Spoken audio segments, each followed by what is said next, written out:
الحمد لله رب العالمين والعاقبة للمتقين والصلاة والسلام على سيد الأنبياء والمرسلين وعلى آله وأصحابه الطيبين الطاهرين أما بعد أعوذ بالله من الشيطان الرجيم بسم الله الرحمن الرحيم ألا إن أولياء الله لا خوف عليهم ولا هم يحزنون الذين آمنوا وكانوا يتقون لهم البشرى في الحياة الدنيا وفي الآخرة لا تبديل لكلمات الله ذلك هو الفوز العظيم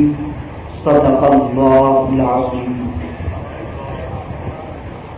الصلاة والسلام عليك يا رسول الله الصلاة والسلام عليك يا حبيب الله الصلاة والسلام عليك يا نبي الله الصلاة والسلام عليك يا نور الله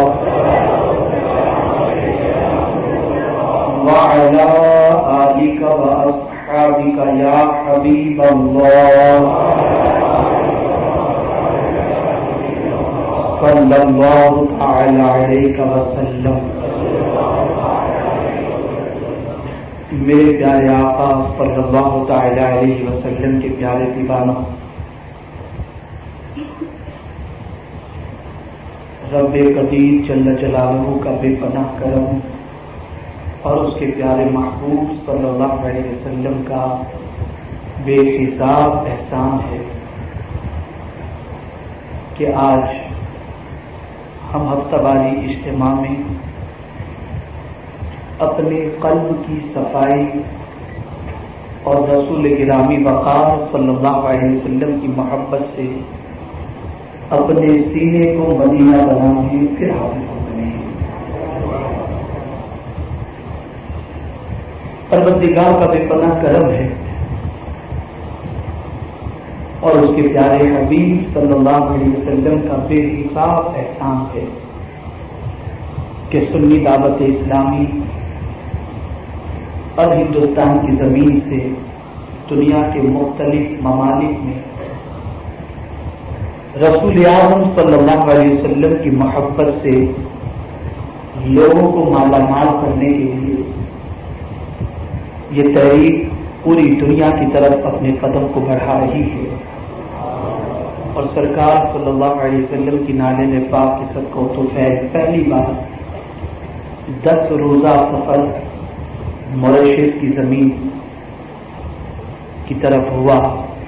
اور میرے کریم نے بڑا کرم فرمایا کہ سرکار صلی اللہ تعالی علیہ وسلم کی محبت سے لوگوں کے سینوں کو پروردگار جل جلالہ نے سرشار ہونے کی توفیق عطا فرمائی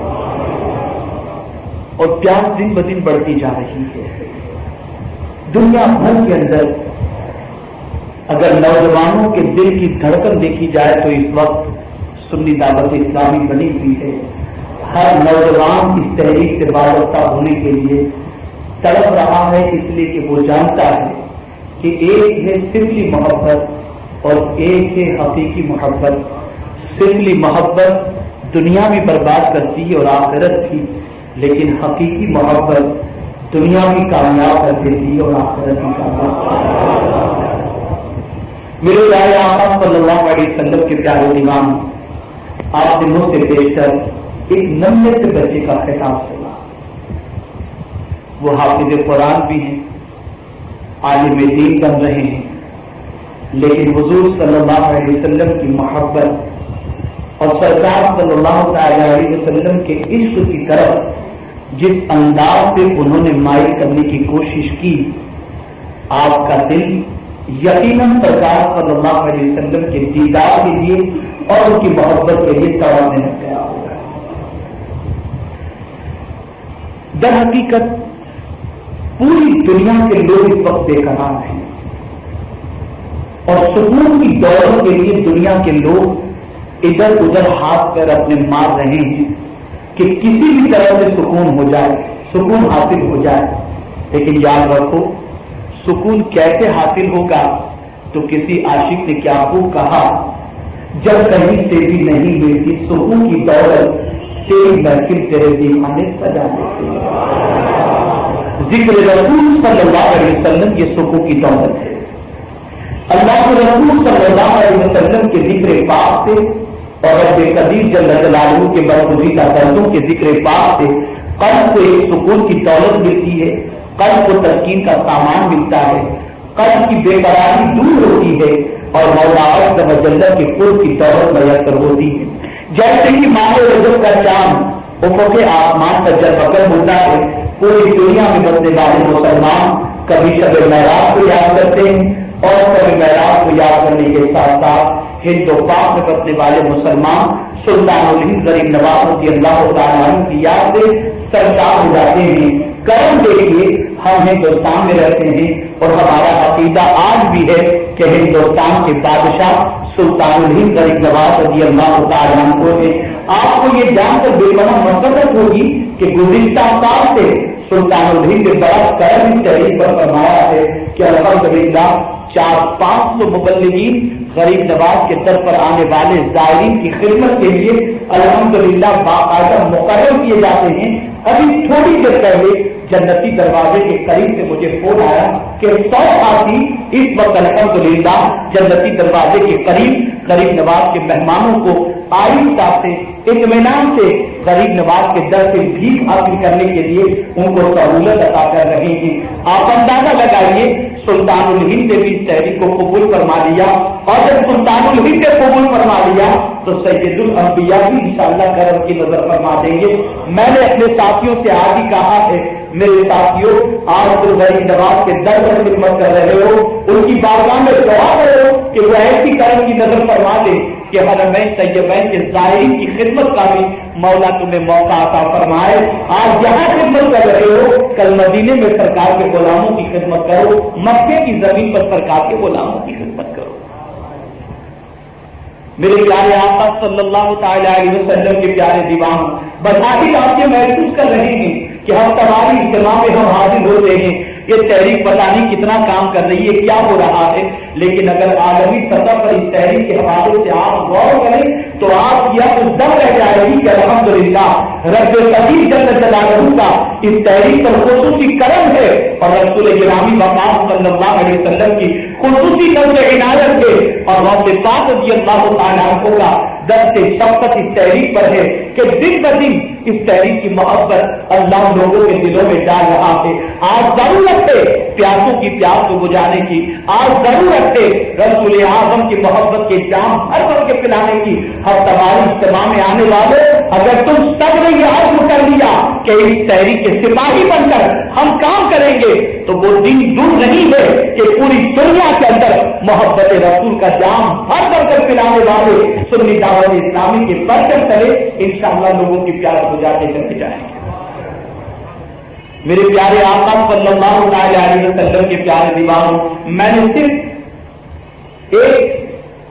آپ کے دلوں میں جذبے کو پیدا کرنے اور ہفتہ اجتماع میں آپ آتے ہیں تو اس آنے سے آپ کے فوائد اور مستقبل کی آپ کی قربانیوں کے حوالے سے ایک چھوٹا سا خاکہ یا چھوٹی سی بات آپ کے سامنے پیش کرنے کی میں نے کوشش کی تاکہ آپ جس تحریک کے ہفتہ واری اجتماع میں شریک ہوتے ہیں اس تحریک کے بعد اوپر کے حوالے سے آپ اندازہ لگا سکیں۔ لیکن خیر اس تحریک کے حوالے سے گفتگو کرنا یہی ضروری نہیں ہے۔ آج ہم سلطان الہند کی عظمتوں کے حوالے سے گفتگو کریں گے، ان کے مقام اور مرتبے کے حوالے سے گفتگو کریں گے، ان کی قربانیوں کے حوالے سے گفتگو کریں گے، ان کی شب و روز کے حوالے سے گفتگو کریں گے، ان کی نشست و برخاست کے حوالے سے ہم گفتگو کریں گے۔ آخر کیا بات ہے کہ صدیاں گزر چکی غریب نواز کو اپنی مزار اقدس میں آرام کرتے ہوئے، لیکن آج بھی ہندوستان کی زمین پر بسنے والا مسلمان ہو یا امریکہ کی زمین پر بسنے والا ہند و پاک سے مائگریٹ کیا ہوا مسلمان ہو، وہ جب بھی رجب کا چاند نظر آتا ہے تو غریب نواز کی چھٹی منانے کا جذبہ اس کے دل میں پیدا ہو جاتا ہے۔ آخر وجہ کیا ہے، سبب کیا ہے؟ میرے پیارے آقا صلی اللہ علیہ وسلم کے پیارے دیوانوں، میں اللہ کے ولیوں کے حوالے سے کچھ بات آپ کے گوش گزار کروں اور اس کے بعد غریب نواز رضی اللہ تعالیٰ عنہ کے احسانات کا تذکرہ کروں تاکہ آپ یہ سمجھ سکیں کہ سلطان الہند کے وہ احسانات ہیں ہندوستان کی زمین پر رہنے والے مسلمانوں پر، جس کی وجہ سے آج پوری دنیا کے اندر جہاں جہاں بھی ہندوستان کے مسلمان آباد ہیں وہ غریب نواز کی محبت کے اندر سرشار نظر آتے ہیں۔ میرے پیارے آقا صلی اللہ تعالی علیہ وسلم کے پیارے دیوانوں، پروردگار جل جلالہ نے ارشاد فرمایا، الا ان اولیاء اللہ لا خوف علیہم ولا هم یحزنون۔ آپ جانتے ہیں پروردگار نے اپنے دوستوں کے حوالے سے جو خوبیاں بیان فرمائی، وہ دو خوبیاں کیا بیان فرمائی گئی؟ فرمایا گیا جن کو دوستی کا تاج عطا کیا جاتا ہے، جن کو ولایت کا تاج عطا کیا جاتا ہے، جن کے سر پر تاج ولایت رکھا جاتا ہے، ان کو دو چیزوں سے مالا مال کر دیا جاتا ہے۔ ان کے دل میں کوئی خوف نہیں ہوتا اور ان کو کوئی ماضی کا غم نہیں ہوا کرتا، وہ غم سے بے نیاز ہو جاتے ہیں، وہ خوف سے بے نیاز ہو جاتے ہیں، اس لیے کہ اللہ کے ولی اللہ سے قریب کرنے کے لیے اس فرش کسی پر جلوہ گر ہوتے ہیں۔ ان کا مشن ہوتا ہے دعوت اللہ، ان کا مشن ہوتا ہے خیر کی طرف بلانا، ان کا مشن ہوتا ہے برائیوں کو اٹھا کے پھینک دینا، ان کا مشن ہوتا ہے شرارتوں کا دم پھوڑ دینا، ان کا مشن ہوتا ہے انسانوں کو خیر کا مجسم بنا دینا۔ آپ جانتے ہو جب خیر کی دعوت لے کر کے کوئی بندے مومن نکلتا ہے تو سب سے پہلے شریف لوگ اپنی شرارتوں کے پہاڑ اس کے اوپر توڑنے کی کوشش کرتے ہیں، اور جب بھی شریف کے مقابلے میں خیر پہنچتا ہے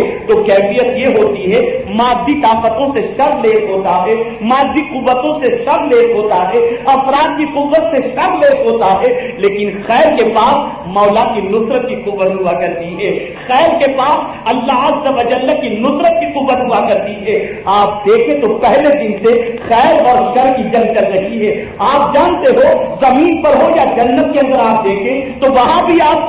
کو جلوہ گری نظر آئے گی، شر پہلے ہوتا ہے اور خیر کا وجود بعد میں ہوا کرتا ہے۔ آپ اگر دیکھیں تو ابلیس کی کیا پوزیشن تھی، عبادت و ریاضت میں کمی نہیں تھی، سجدے میں کمی نہیں تھی، تحمید و تقدیس میں کمی نہیں تھی، تسبیح و تحلیل میں کمی نہیں تھی، معلم الملائکہ بن کر وہ جنت کے جھولے میں جھول کر فرشتوں کو درس دیتا تھا، لیکن اللہ اکبر ادھر حضرت آدم کے جسد خاکی کو میرے کریم نے وجود بخشا اور بخشنے کے ساتھ اعلان فرمایا وَإِذْ قُلْنَا لِلْمَلَائِكَةِ اسْجُدُوا لِآدَمَ۔ اللہ اکبر، ابھی حضرت آدم نے سجدہ نہیں کیا، آدم نے بارگاہ سمدیت کے اندر اپنی زمین نیاز کو نہیں جھکائی اور مولا فرشتوں سے کہہ رہا ہے فرشتوں آدم کو سجدہ کرو، فرشتوں آدم کی بارگاہ میں جھک جاؤ۔ اس کریم سے عرض کیا جائے اے میرے مولا یہ تو بتا، آدم نے سجدہ نہیں کیا اور تو فرشتوں سے حکم فرما رہا ہے کہ آدم کو سجدہ کرو، آخر آدم میں کون سا کمال ہے، آدم میں کون سی خوبی ہے؟ تو ندا آئے گی، آدم کی پیشانی میں نور محمد کی جلوہ گری ہے، آدم کی پیشانی میں نور مصطفیٰ کی جلوہ گری ہے، جس کی ذات سے خیر ہی خیر کا جلوہ ہونے والا ہے، اس خیر کے نور کی جلوہ گری پیشانی آدم کے اندر ہے۔ یہاں سے مزاج بن چکا، عبادت بعد میں ہے، تعظیم مصطفیٰ پہلے ہے، تسبیح بعد میں ہے، تعظیم رسول بعد پہلے ہے۔ میرے پیارے آقا صلی اللہ علیہ وسلم کے پیارے دیوانوں، خیر کے سامنے جب شر نے گھٹنے ٹیکنے سے انکار کر دیا تو مولا نے بھی فرما دیا اب تیری کوئی ضرورت نہیں، یہ تو خیر کے دائی بن کر کے جلوہ گر ہوئے ہیں۔ پہلے انسان تھے جو خیر کی جلوہ گری کے ساتھ، خیر کی قوت کے ساتھ جلوہ گر ہوئے اور شر اپنی طاقت کے ساتھ اس خیر کے مقابلے میں آیا تو مولا نے سجدے نہیں دیکھے، عبادت نہیں دیکھی، تسبیح نہیں دیکھی، تحلیل نہیں دیکھی، اٹھا کر جنت سے باہر کر دیا اور مردود قرار دے دیا گیا۔ یہاں سے یہ بات سمجھ میں آتی ہے خیر و شر کی جنگ ابتدا سے چلی آ رہی ہے۔ اب آپ اندازہ لگائیں حضرت آدم علیہ السلام خیر کے مشن کو لے کر جلوہ گر ہوئے، اس فرش گیتی پر تشریف لائے اور خیر کے مشن سے آپ نے لوگوں کو آراستہ کیا، خیر کی دعوت آپ نے عطا فرمائی۔ آپ اندازہ لگائیں حضرت آدم سے لے کر میرے آقا صلی اللہ علیہ وسلم تک سب خیر ہی کی دعوت لے کر کے آئے ہیں، سب خیر ہی کی طرف بلاتے ہیں، اور جب بھی خیر کی طرف اور بھلائی کی طرف بلایا گیا زمین پر بسنے والے شریر لوگ لڑکا پر اندام ہو گئے، ان کے نفس ان کی خواہشوں کا جنازہ نکلنا شروع ہو گیا۔ لیکن آپ جانتے ہو پروردگار نے جس کو خیر کی دعوت کا جذبہ عطا فرمایا ہے اور تاج ولایت جسے عطا فرمایا، اس کو پہلے ہی کہہ دیا میں اگر تجھے دوستی کا تاج دوں گا، میں تجھے اگر ولی بناؤں گا، میں تجھے اگر ولایت کے منصب پر فائز کروں گا تو میرے دوست تجھے گھبرانے کی ضرورت نہیں ہے، سب سے پہلے تیرے دل سے خوف کو نکال دوں گا۔ اگر تیرے مد مقابل کروڑوں کا لشکر بھی ہوگا تب بھی تیرے دل کے اوپر اطمینان ہوگا، اس لیے کہ تو نے دوستی کسی سپر پاور سے عام انسان سے نہیں کی، تو نے دوستی تو خالق کائنات سے کی ہے، مالک ذوالجلال سے کی ہے، پالنہار حقیقی سے کی ہے، جس کے قبضے قدرت کے اندر پوری کائنات ہے۔ وہ اگر کن فرما دے تو چیز کا وجود ہو جائے، وہ اگر کسی چیز کو فنا کا حکم دے دے تو آنے واحد کے اندر ساری دنیا فنا کے گھاٹوں تک ہی نظر آ جائے۔ آپ اندازہ لگائیں ولایت، یہاں تھوڑی سی توجہ چاہوں گا۔ جہالت کی وادیوں میں بھٹکنے والا آج کا مسلمان 2 کلو کی تسبیح گلے میں لے کر کے کوئی گھومے تو اسے ولی سمجھ لیتا ہے، اسے ولایت کے منصب پر فائز سمجھ لیتا ہے۔ بہت سارے لوگ ہیں آج جو یہ کہتے نظر آتے ہیں یہ علماء میں کیا رکھا ہے، باباؤں کے پیچھے چلو۔ بہت سارے لوگ آج یہ بات کہتے نظر آتے ہیں کہ دیکھو یہ بڑے پہنچے ہوئے بابا ہیں، نماز نہیں پڑھتے، روزہ نہیں رکھتے، سنتوں کی پاسداری نہیں کرتے، حج و زکات کی ادائیگی کی طرف توجہ نہیں دیتے، حقوق العباد کی پاسداری نہیں کرتے، پابندی کرتے ہیں، لیکن ان کی ذات سے اگر مالی منفعت کسی کو حاصل ہو گئی تو آج کا مسلمان ان کو ولی سمجھنے لگتا ہے۔ میرے پروردگار نے صراحت سے فرما دیا تم جسے ولی سمجھتے ہو وہ ولی نہیں ہے، ولی تو وہی ہے جس کو میں کہتا ہوں اگر اس کے اندر یہ 2 خوبیوں کی جلوہ گری ہو کہ وہ صاحب ایمان ہو اور مجھ سے ڈرنے والا ہو، تو اگر پھٹے ہوئے کپڑے میں بھی ہوگا تو میری دوستی کا تاج اسے میں اٹھا کرتا ہوں۔ آج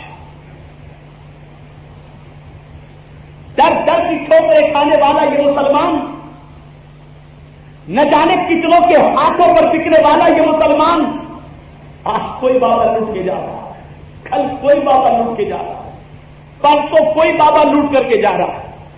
باباؤں کی نظر یہ آج کا مسلمان ہو رہا ہے، پریشانیوں میں گرے ہوئے مسلمان نہ جانے کس کس طریقے سے آج لوٹے جا رہے ہیں، لیکن جانتے ہو پریشانیوں کا علاج ڈپلیکیٹ باباؤں کی چوکھٹ پر جا کر تمہیں نہیں ملے گا، پریشانیوں کا علاج اگر تمہیں ملے گا تو قرآن اور صاحب قرآن کے فرمان کے مطابق اگر تم نے زندگی گزاری اور جن لوگوں کی نشاندہی قرآن نے کی ہے ان کے دامن سے وابستہ ہو جاؤ گے، دنیا اور آخرت کی دونوں کی پریشانیاں مولا دور کروا دے گا۔ ولایت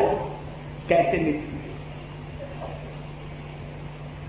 ولایت کی 3 قسمیں ہیں۔ ایک ولایت ایک بندہ ابھی زمین پر قدم بھی نہیں رکھا، اس نے معبود برحق کی بارگاہ میں زمین نیاز بھی نہیں جھکائی، ابھی قرآن مقدس کے ایک حرف کو اس نے اپنی زبان سے ادا بھی نہیں کیا، اور مولا نے اس کو چن لیا اور اپنی دوستی کا تاج عطا کر دیا۔ اسے کہتے ہیں ولایت وہابی، اللہ یجتبی الیہ من یشاء، اللہ جسے چاہتا ہے چن لیتا ہے، جسے چاہتا ہے چن لیتا ہے۔ اس ولی کی کیفیت یہ ہوتی ہے کہ دامن پر سجدوں کے نشان نہیں ہیں، دامن پر اللہ عز و جل کی اطاعت کا ایک بھی نشان نہیں ہے، لیکن ماں کے شکم سے زمین پر جلوہ گر جب ہوتا ہے تو ولی بن کر کے جلوہ گر ہوتا ہے۔ اسے ولایت وہابی کہتے ہیں۔ سیدنا غوث الثقلین اس منصب پر فائز ہے۔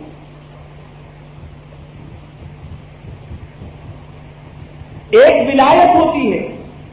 کسبی، ایک بندہ نماز پڑھ رہا ہے، روزے رکھ رہا ہے، تلاوت کر رہا ہے،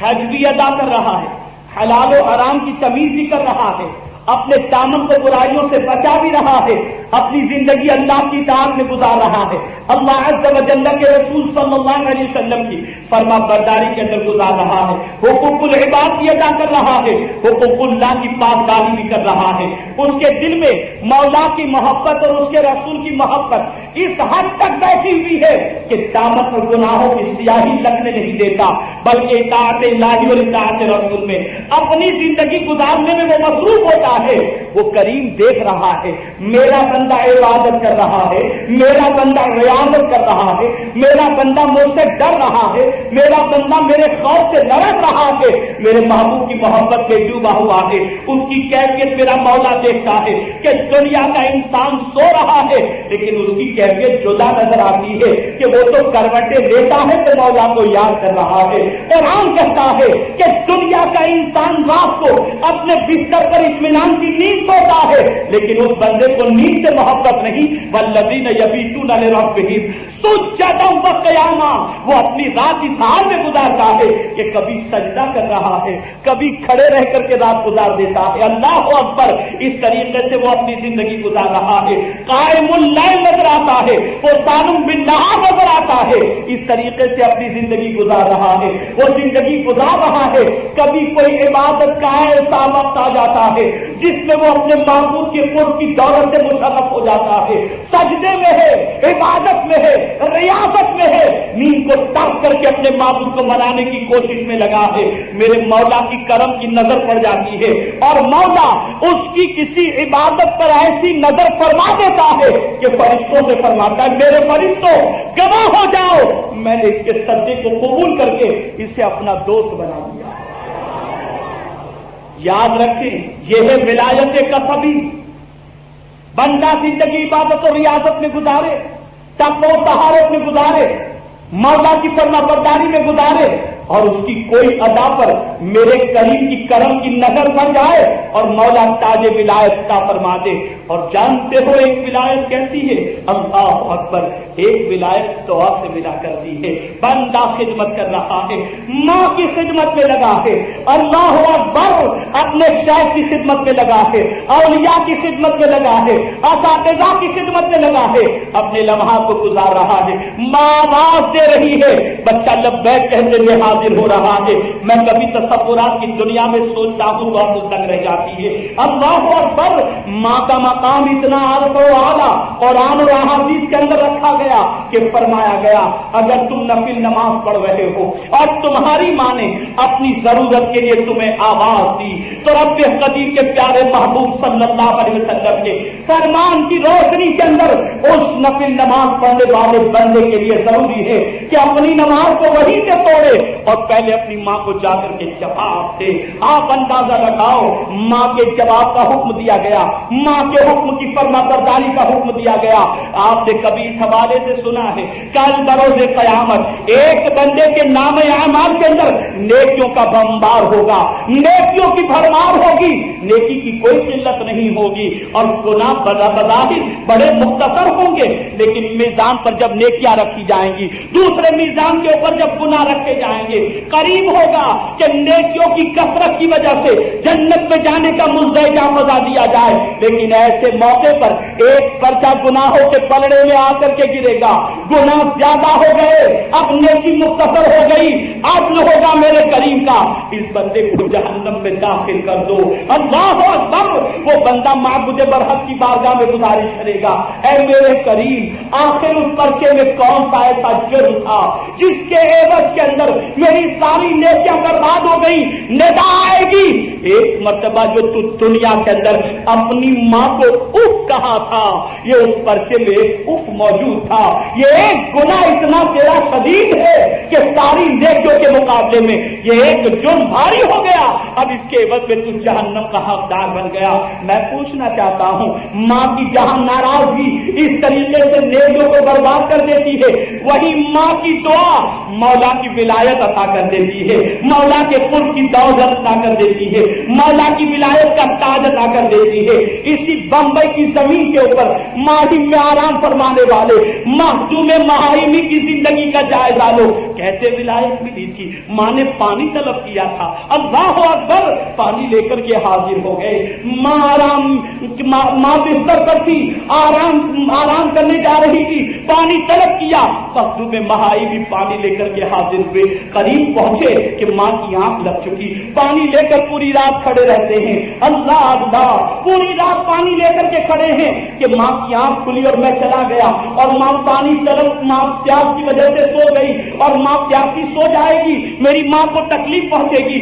اس لیے پانی لے کر کے کھڑے رہے کہ آنکھ کھلے تو ماں کو دقت نہ ہو, میں پہلے پانی پیش کروں. ابھی رات کی تاریکی کے اندر ماں کی آنکھ کھلی تھی. ماں نے اپنے لخت جگر کو دیکھا تو پوچھا میرے بیٹے اس وقت کیا کر رہے ہو؟ ماں سونے سے پہلے تم نے پانی کے لیے مجھے حکم دیا تھا, لیکن پانی لے کر جب خدمت میں حاضر ہوا تو آپ کی آنکھ لگ چکی تھی, تو میں پانی لے کر کھڑا رہا کہ شاید آپ کی آنکھ کبھی کھلے اور مجھے نہ پا کر آپ پیاسی سو جاؤ, اس لیے پانی لے کر کھڑا ہوں کہ آپ کو جب آپ کی آنکھ کھلے تو میں پانی فوراً پیش کر دوں. اتنا سننا تھا کہ ماں نے اپنے لخت جگر کی اس خدمت سے خوش ہو کر اسی موقع پر رب کے حضور دعا فرمائی, میرے کریم میرے بیٹے کو دوستی کا تاج عطا فرما دے. رب قدیر نے حضرت مخدوم مہاجمی کو ولایت کا تاج عطا فرما دیا.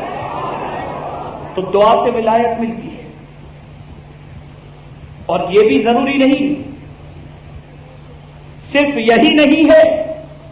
کہ والدین کی خدمت ہی سے ولایت ملے گی, ان کی دعا سے. ان کی دعا یقیناً ضروری ہے, لیکن کبھی ایسا بھی ہوتا ہے کسی پریشان حال کی پریشانی آپ نے دور کر دی, اس کے دل سے دعا. کسی مصیبت میں گرفتار انسان کی مصیبت کو آپ نے دور کر دی, اس کے دل سے دعا نکلی. ہمارا مذہب جانور کے اوپر بھی مہربانی کرنے کے صلے کو ضائع نہیں فرماتا, بلکہ ہمارا مذہب تو یہ کہتا ہے اگر تم نے جانور سے بھی اچھا سلوک کیا ہے تو اس سلوک کا بدلہ بھی مولا تم کو آخرت میں عطا فرمائے. آج مسلمان اس حد تک جری اور بے باک ہو چکا ہے کہ جانوروں سے تو اچھا سلوک کر رہا ہے کہ انسانوں سے اس کا سلوک اچھا نہیں ہے. جانتے ہیں آپ رسول گرامی وقار صلی اللہ علیہ وسلم کے جامع صاحب اور ولایت کے منصب پر فائز ہونے والے اللہ کے برگزیدہ بندے انسانوں سے کیسا سلوک کرتے تھے؟ کیا ہندوستان کی زمین پر آنے والے عقائد رسول لوگوں کے دلوں میں اسلام کی شمع کو روشن کرنے کے لیے آخر وہ کون سا طریقہ انہوں نے اختیار فرمایا تھا؟ کون سی چیز تھی؟ جب کبھی تاریخ غریب نواز پڑھتے ہیں, عادات غریب نواز کا مطالعہ کرتے ہیں, توکل علی اللہ جو غریب نواز کا تھا اس کا مطالعہ کرتے ہیں, تو عقل دنگ رہ جاتی ہے. اللہ اکبر, ہندوستان کی سرحد پہ داخل ہونے والے سلطان الہند یہ سب کچھ جانتے تھے کہ اجمیر کی دھرتی پر رہنے والے لوگ مسلمانوں کے خون کے پیاسے ہیں. شہاب الدین غوری کی فوج کو شکست ہوئی ہے اور شہاب الدین غوری کی شکست خوردہ فوج کا سپاہی جب سلطان الہند کو درویش کی حالت کے اندر دیکھتا چہرے پر گرد و غبار ہوتی, پاؤں بکھرے تھے, عبادت اور ریاضت کی نور سے ان کا چہرہ منور و گزرتا ہے, درویشوں کا قافلہ ہو اور کہتا ہے اے اللہ کے برگزیدہ بندے کس طرح کا ارادہ, اجمیر جانا چاہتا ہوں. نہ جاؤ، میں شہاب الدین غوری کی شکست خوردہ فوج کا سپاہی ہوں، بابا اجمیر کی دھرتی پر اگر آپ نے قدم رکھا تو آپ کے ساتھ اچھا سلوک نہیں ہوگا، آپ شہید کر دیے جائیں، نہ آپ کے پاس فوج ہے نہ سامان حرب ہے، کیسے آپ کامیاب ہوں؟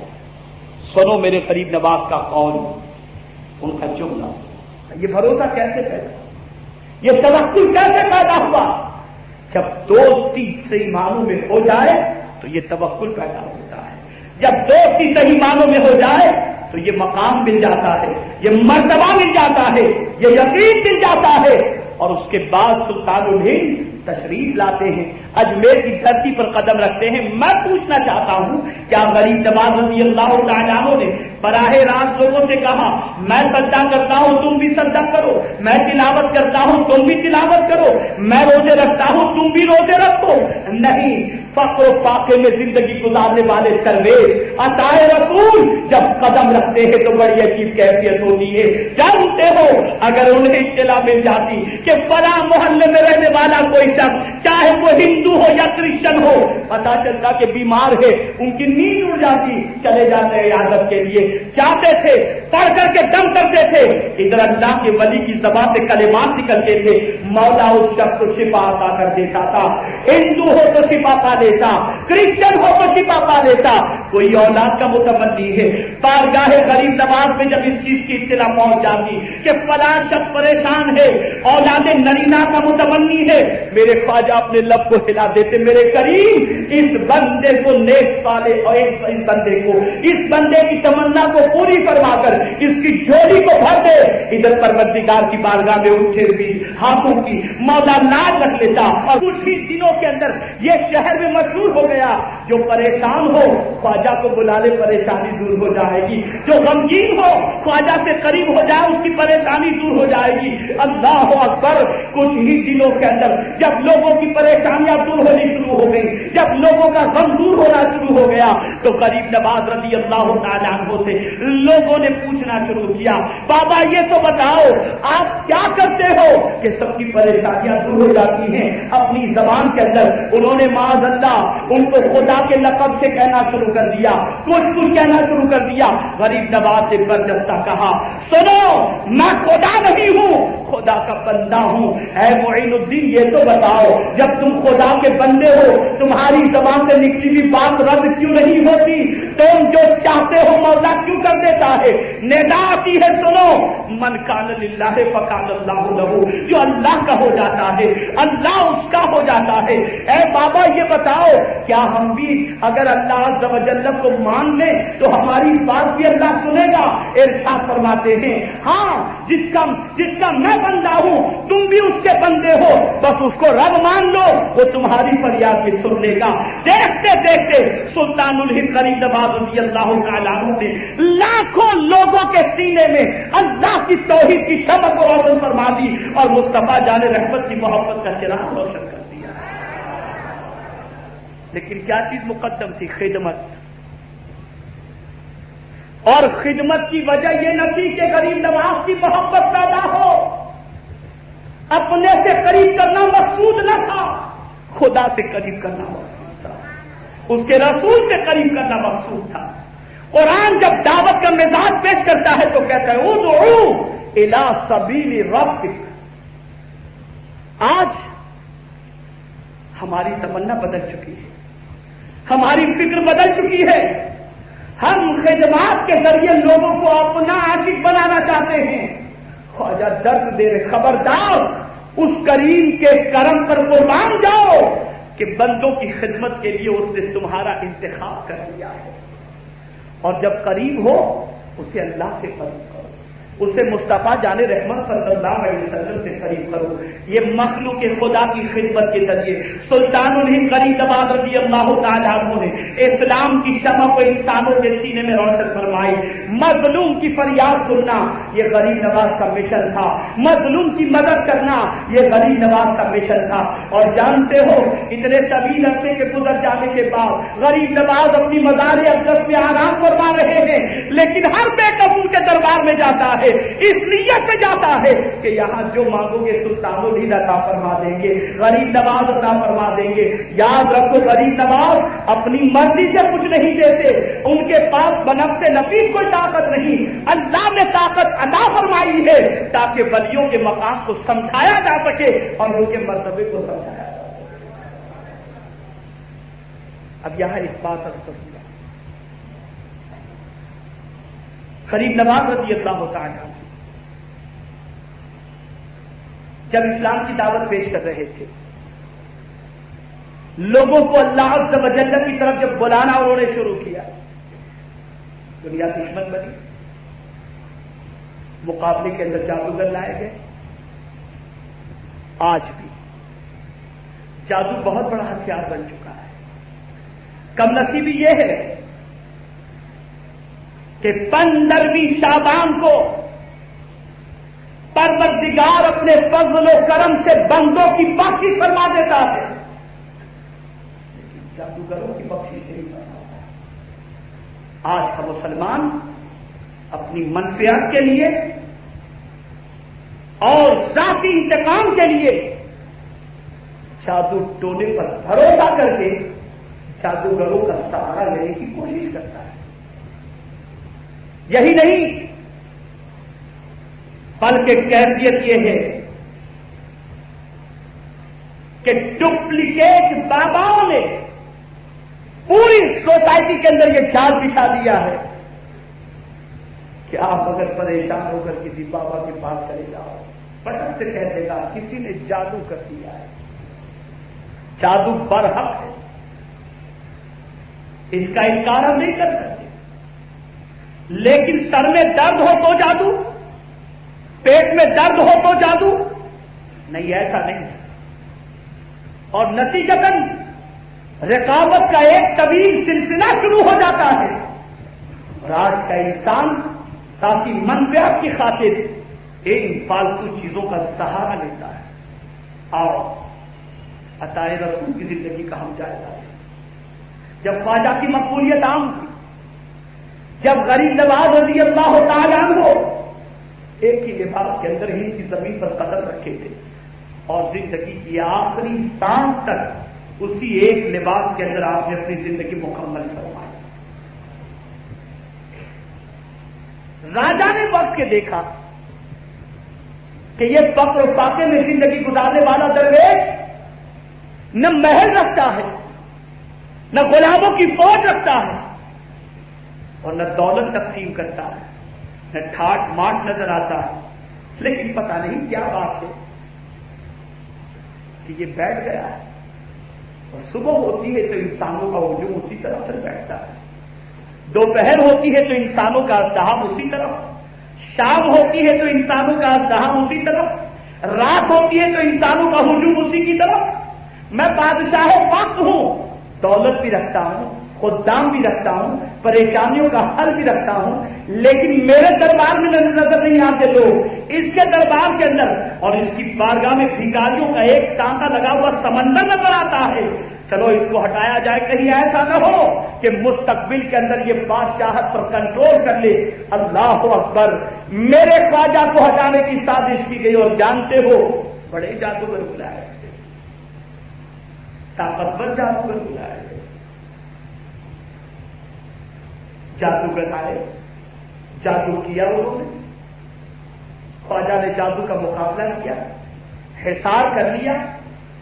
اپنے ساتھیوں کو حصار کے اندر لے لیا، جادوگر جادو کرتا، جادو ناکام ہو جاتا۔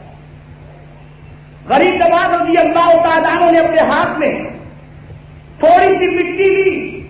پڑھ کر کے دم کیا، جادوگروں پر پھینکا، جادوگروں کا سارا فن ختم ہو گیا، اور جادوگروں کا سردار میرے خواجہ کے قدموں میں آ کر کے اسلام قبول کر لیا۔ لیکن جانتے ہو ہندوستان کے سب سے بڑے جادوگر کو بلایا گیا، انعام و اکرام کی پیشکش کی گئی، اور اس کے بعد خواجہ پر جادو کرنے کا اسے کہا گیا۔ جب اس نے بڑی تحقیق کی، جادو کرنے کے حوالے سے غریب نواز کی کمزوریوں کا جائزہ لینے کی کوشش کی، اللہ اکبر، اس نے دیکھا کوئی کمزوری غریب نواز کی نظر نہیں آ رہی ہے، تو بادشاہ وقت سے کہتا ہے بادشاہ میرا جادو معین الدین پر اثر نہیں کر سکتا۔ کیوں نہیں کر سکتا؟ تم تو بڑے جادوگر۔ برجستہ اس نے کہا سنو، معین الدین پر میرے جادو کا اثر اس لیے نہیں ہوگا کہ معین الدین کی نگاہیں بہت پاک ہیں، ان کی نگاہوں کا تقدس اتنا عظیم ہے کہ ان پر جادو کا اثر نہیں ہوتا۔ جب تک کہ ان کی نگاہ ناپاک نہیں ہوگی اس وقت تک جادو کا اثر نہیں ہوگا۔ اسی موقع پر منصوبہ بنایا گیا، اناپ ساگر پر لڑکیوں کو بھیجا جائے، اناپ ساگر میں لڑکیاں نہائیں گی۔ معین الدین اجمیری اناپ ساگر کے کنارے عبادت میں مصروف تھے۔ خیال پیدا ہوا کہ معین الدین اجمیری کی نظر ان پر پڑے گی اور اسی موقع پر جادو کا اثر ہوگا، لیکن اللہ اکبر، لڑکیاں نہاتی رہیں، غریب نواز نے نگاہ اٹھا کر ان کی طرف دیکھا تک نہیں، وہ اپنا کام کر کے روانہ ہو گئی، جادوگر وہیں پر ہاتھ ملتا رہ گیا۔ اس کے بعد راجا نے کہا ایسا ہے کہ اب معین الدین کو ورغلانے کے لیے میں اپنی بیٹی کو بھیج رہا ہوں۔ ادھر بیٹی کو بنا سوال کر کے غریب نواز کے پاس بھیجا گیا۔ سلطان الہند عبادت و ریاضت سے مصروف ہیں، اللہ کی یاد میں لمحات گزار رہے ہیں، معبود برحق کی توحید کا اقرار کرتے ہوئے سجدہ ریز نظر آتے ہیں۔ ادھر لڑکی بند صبر کر کے پہنچتی ہے، فاصلے پر کھڑے رہ کر کے آواز دیتی ہے یا معین الدین۔ اتنا کہنا تھا اللہ کے برگزیدہ بندے، عطائے رسول نے جب آواز سنی تو یاد رکھو عام اللہ کے بندے جو ہوتے ہیں اور جن کو علم کی دولت ہوتی ہے وہ اپنی آنکھوں سے دیکھتے ہیں، اور اللہ کے ولی جب دیکھتے ہیں تو مولا کے نور سے دیکھا کرتے ہیں۔ اتقوا بفراست المؤمن فإنه ينظر بنور اللہ تعالی، مومن کی فراست سے بچو کہ وہ اللہ کے نور سے دیکھتے ہیں۔ اللہ اکبر۔ غریب نواز رضی اللہ تعالیٰ عنہ کو اس لڑکی نے آواز دی، غریب نواز اس کے منشا کو سمجھ گئے، اس کی مرضی کو سمجھ گئے۔ ادھر لڑکی نے آواز دی یا معین الدین، ادھر غریب نواز مولا کی بارگاہ میں دعا کرتے اللہ تیری بندی نے مجھے آواز دی ہے، معین الدین کہہ کر پکارا ہے، میں آپ تیری بارگاہ میں دعا کرتا ہوں میری نگاہ جب اس بچی پر پڑے تو اس کے دل سے کفر کی سیاہی نکل جائے، ایمان کی دولت اسے میسر ہو جائے۔ آپ نے نگاہ پڑھ کے کہا لبیک یا بنتی، اے میری بیٹی میں حاضر ہوں، بول کیا ہے؟ اتنا کہنا تھا قدموں میں گر گئی اور کہا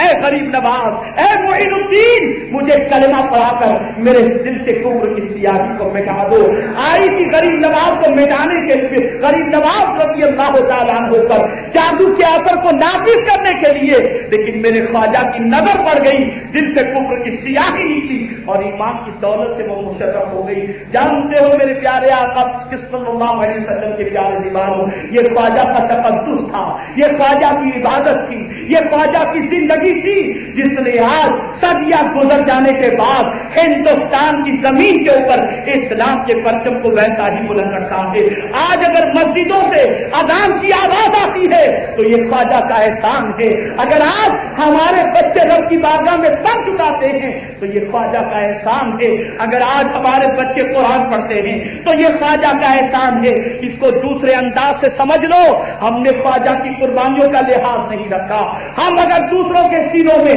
غریب نواز کے مشن کو نہیں پہنچا سکے تو کم از کم غریب نواز کی جو دعوت تھی اس دعوت پر عمل ہی کر دیتے تو میرے خواجہ راضی ہو جاتے، میرے غریب نواز راضی ہو جاتے۔ اے رسول گرامی وقار صلی اللہ علیہ وسلم کے پیارے دیوانوں، اجمیر کی دھرتی پر آنے والے، عطائے رسول بن کر کے آنے والے، سلطان الہند بن کر کے آنے والے غریب نواز رضی اللہ تعالیٰ عنہ نے لاکھوں بے ایمانوں کے سینے کو منور و مجلہ کر دیا۔